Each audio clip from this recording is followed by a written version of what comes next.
આ વિડીયોમાં આપણે સાંભળીશું ગોરમાની એવી સ્તુતિ જે તમે લગભગ નહીં સાંભળી હોય. ગોરમાને ખાસ પ્રસન્ન કરવા અને પુરુષોત્તમ ભગવાનના આશીર્વાદ મેળવવા આ સ્તુતિ પુરુષોત્તમ મહિનામાં ખાસ સાંભળવામાં આવે છે. તો ચાલો સાંભળીએ ગોરમા અને પુરુષોત્તમ ભગવાનની સ્તુતિ.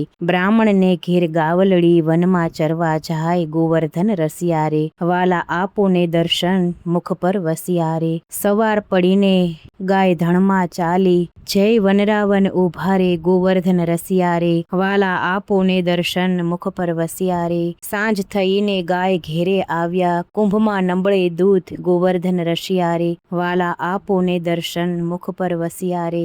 બ્રાહ્મણ ગોવાલણીને વઢવા લાગ્યા, કુંભમાં નંબળે દૂધ ગોવર્ધન રસિયારે, વાલા આપોને દર્શન મુખ પર વસિયારે.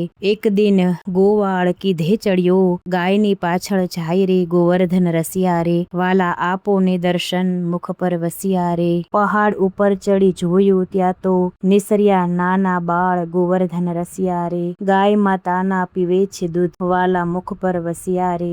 બ્રાહ્મણ ગોવાલણીને પગે લાગ્યા, માફ કરો ગોવર્ધન રસિયારે, વાલે આપ્યા છે દર્શન મુખ પર વસિયારે. બ્રાહ્મણને ઘેર ગાવલડી વનમાં ચરવા જાય ગોવર્ધન રસિયારે, વાલા આપોને દર્શન મુખ પર વસિયારે.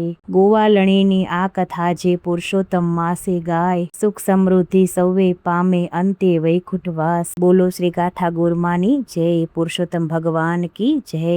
વિડીયો ગમ્યો હોય તો લાઈક શેર સબસ્ક્રાઈબ કરી કોમેન્ટમાં જય ગોરમા જય પુરુષોત્તમ ભગવાન જરૂરથી લખજો. જય માતાજી.